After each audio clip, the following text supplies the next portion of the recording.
అదే రాధాదేవిని మీరు ధ్యానిస్తున్న కొద్దీ మనలో భక్తి రూపమైన ప్రేమ పెరుగుతుంది, కృష్ణుని యొక్క ప్రేమ మన వైపు వర్షిస్తుంది. కానీ అటుకి ఇటుకి సంధానంగా ఉన్నటువంటిది ఆ రాధాదేవి. సూర్యుడిని తెలుసుకోవాలంటే సూర్యుడి నుంచి వచ్చే కాంతిని చూసే పైకి చూస్తావు, అంతే కదా. కానీ సూర్యుడి నుంచి వచ్చిన కాంతిని ఆధారం చేసుకుని సూర్యుని ఎలా చూస్తావో, కృష్ణుని కరుణని ఆధారం చేసుకుని కృష్ణుని తెలుసుకోవాలి. అది రాధాదేవి అంటే. అదే వాళ్ళిద్దరి యొక్క స్థితిని చెప్తూ వారికి భేదము లేదని రాధా సంబంధించిన శాస్త్రములు చెప్తున్నాయి.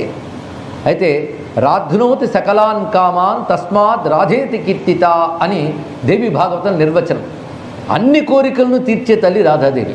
చెప్పారు గారు, ఇంక ఏ కోరిక తీరాలన్నా రాధాదేవి జపం చేసుకుంటాం, మంచిదే. నిజంగా సర్వాభీష్టముడు సిద్ధింపు చేస్తుంది. కానీ అన్ని కోరికలు తీరవు, అది కూడా ఎప్పుడు గుర్తుపెట్టుకోండి. ఒక కోరిక మీరు కోరుకున్నారు, తీరింది, మరో కోరిక పుడుతుంది.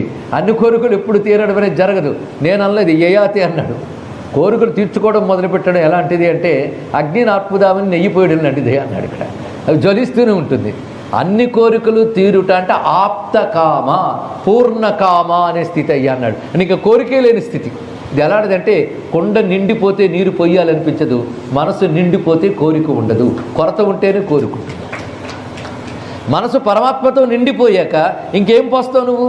కానీ పరమాత్మతో నిండిపోయినటువంటి స్థితి ఏదో అది కోరికలు లేని స్థితి, అది కోరికలన్నీ తీరిపోయిన స్థితి.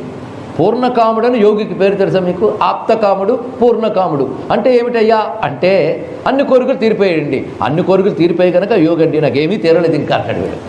అంటే అర్థం నీకు నాకు ప్రపంచంలో ఉన్న వాళ్ళ కోరికలన్నీ ఆయనకి తీరిపోయిన అర్థం కాదు. ఆయన ఏ కోరిక లేదు, పరమాత్మ నిండిపోయాడు కనుక ఇది కోరవలసిన అవసరం లేదు. ఎందుకంటే ఎవరైనా ఆనందాన్ని కోరుకుంటారు, ఆనందపు ముక్కలు కోరుకుంటాం మనం. వాళ్ళు ఆనందమనే సముద్రాన్నే పొందారు వాళ్ళు. ఇక్కడ అఖండ ఆనంద సముద్రం పొందారు ఇక్కడ. అది పూర్ణకామ స్థితి. ఆ స్థితినిచ్చేది కనుక రాధా. రాధా శబ్దానికి ఎంతో ఉదాత్తమైన అర్థం ఉన్నదండి ఇక్కడ. అదే రాధాకృష్ణ అని పాటలు పాడుకోవడం కాదు అక్కడ. ఆ పాటలు పాడిన మహాత్ముల హృదయం కూడా ఇంత ఉదాత్తమైనదే, అది తెలుసుకోవాలి ఇక్కడ. అదే రాధే కృష్ణ అన్నప్పుడు.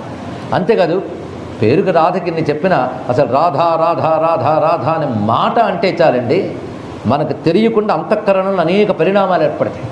అయితే నిజంగా నువ్వు నిశ్చలమైన భక్తితో దాన్నే పట్టుకుని ఏకాగ్రంగా వెళ్ళినట్లయితే, ఎందుకంటే ఇవాళ రాగి పాత్ర తోమేమంటే మళ్ళీ రేపు మక్కెలు పడుతోంది.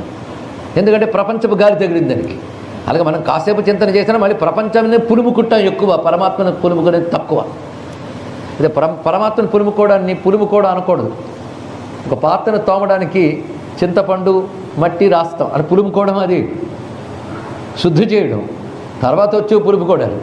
అలా పరమాత్మ వల్ల ఏర్పడిన శుద్ధిని మళ్ళీ దెబ్బతీయడానికి కావలసిన ప్రపంచం ఉంది. కానీ నామోచ్చారణ చేస్తూ రాధాతత్వ చింతన చేసినట్లయితే ఆ ఆనందం వర్ణనాతీతం అండి ఇక్కడ. అది ఎవరో మహాత్ములు కొద్దిమందికి లభ్యమవుతుంది. అలాంటి వాళ్ళు ఇప్పుడు లేరనడానికి లేదు. ఎప్పుడు గుర్తుపెట్టుకోవాల్సిన సనాతన ధర్మంలో ఆ భక్తులు, జ్ఞానులు, యోగులు ఆ కాలంలో ఉండేవారు అనుకోవద్దు. సనాతన ధర్మంలో ఏ కాలంలోనైనా ఉంటారు మహాత్ములు. అది ఈ ధర్మానికి ఉన్న గొప్పతనం అండి. ఎప్పటికీ ఉంటారు. అయితే నాకు కనబడలేదంటే నీకు ఆ యోగం లేదు, నువ్వు ఆ స్థితి కోసం ప్రయత్నించలేదు.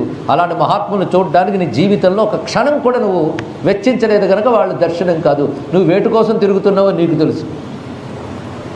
ఏదో వాళ్ళు ఎవరైనా కనబడితే దండం పెడతావు అనుకుంటావు, కానీ వాళ్ళు కనబడాలని నువ్వు ఎప్పుడు అనుకోలేదు. రెండుకి చాలా తేడా ఉంది ఇక్కడ. దీని విషయం చెప్పడానికి రాధాదేవి ఒక సత్యం. అందువల్ల కల్పన, వాస్తవము, కథ, చరిత్ర, పాత్ర కాదు. ఇది తెలుసుకోవాలి. కానీ గోలోకంలో నిత్యం పరమాత్మతో ఉంటుంది. గోలోకంలో కృష్ణ స్థితి సృష్టి వ్యవహారం కాదు, అది తెలుసుకోవాలి. కేవలం వేణువు పట్టుకొని ఉంటాడు ఆయన ఇక్కడ. కృష్ణుడు అసలు స్వరూపం వేణుగానమూర్తి, బాగా గుర్తుపెట్టుకోండి. అందుకే నిన్న వేణుగానమూర్తి గురించి అంతా చెప్పాము. ఎందుకంటే కృష్ణుడు అసలు స్వరూపం అది. ఆ రూపతను గోలోకంలో ప్రకాశిస్తుంటాడు. అక్కడ సిద్ధులైన వాళ్ళందరికీ కృష్ణానుభూతి లభిస్తుంది. ఆ అనుభూతి పేరు రసం. రసం అంటే ఆనందానుభూతి. అది అక్కడ సిద్ధిస్తుంది.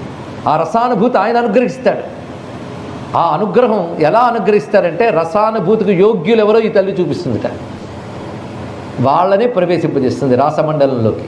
కనుక రాసమండల అధిష్టాత్రి రాసేశ్వరి రాధ ఆ తల్లి అక్కడ అనుగ్రహిస్తుంది. ఇలా రాధా చింతన కాసింత చేసినా కూడా వాడి పాపములు పోతాయని శాస్త్రం చెప్తుందంటే ఇవాళ మనకు ఆ భాగ్యం తల్లి ఇచ్చిందండి. ఇంకా 2 రోజుల్లో అయిపోతుందంటే ఇప్పటికి ఇచ్చింది ఆ తల్లి ఇక్కడ. అంతే. ఎన్ని జన్మలు అలా ఎదురు చూస్తూ వస్తుంది రాధా చింతన. మనకి ఇంకా 18 రోజులు పర్వాలేదు. అలాంటి చింతన రాధా చింతన అనేటువంటి అంత విశేషమైనది. ఆమెను ఈ మహానుభావుడు మాత్రం పేరు పెట్టి చెప్పలేదు ఒక్కడు కూడా. ఎవరు? సుఖయోగేంద్రుడు. ఇదే శైలి వ్యాసుడు విష్ణు పురాణంలో చేశాడు. ఎందుకు చేసేవయ్య అంటే గోపికలకు ఎవరికి నామరూపాభిమానాలు లేవు కనుక. అదే రాధమ్మ వేరు గోపికలు వేరు కదండి అంటే రాధాదేవి కృష్ణుడు ఎలా వచ్చాడో అలా వచ్చింది ఆవిడ కూడా భూమి మీదకి. ఒకానొక ప్రయోజనం కోసం వచ్చింది. ఎందుకంటే కృష్ణుని విడిచిపెట్టి ఉండలేక వచ్చింది ఒకటి. రెండవది ఏమిటి అంటే యోగ్యులైన చాలామంది ఆ సమయంలో పుట్టారు. పరమాత్మని పొందాలని అనేక జన్మల నుంచి తపస్సు చేస్తున్న వాళ్ళు పరమాత్మే వ్యక్తిగా రాగానే ఆ అనుభూతి పొందడానికి వాళ్ళు వచ్చారు, పుట్టుకలు తీసుకుని వచ్చారు ఇక్కడ. అలాంటి వాళ్ళు ఎవరో వాళ్ళని గమనించుకుని వాళ్ళని మరింత యోగ్యుల్ని చేసి ఉన్న యోగ్యతని పెంచుతుంది తల్లి, గుర్తుపెట్టుకోండి ఇక్కడ. అందుకని యోగ్యులైతేనే భగవంతుడి దగ్గర చేర్చుతాన్ని కాదు, యోగ్యత ఉన్నవాళ్ళ యోగ్యత పెంచి అంటే వాళ్ళ యోగాన్ని క్షేమంగా కాపాడి వాళ్ళకి సిద్ధినిస్తుంది. అది యోగక్షేమం వహామ్యహం, అది చేస్తుంది ఆ తల్లి. అలాగా ఆ గోపకాంతల్ని క్రమంగా కృష్ణునిపై ప్రేమన్న గోపకాంతల్ని క్రమంగా వ్రతాలు చేయించి వాళ్ళ సిద్ధిని కలిగించి వాళ్ళు అబ్జర్వ్ చేస్తూ కృష్ణానుభూతికి సంసిద్ధుల్ని చేసి ప్రవేశింపజేయడానికై ఆ తల్లి తాను గోపికలలో ఒకటిగా వచ్చాడు.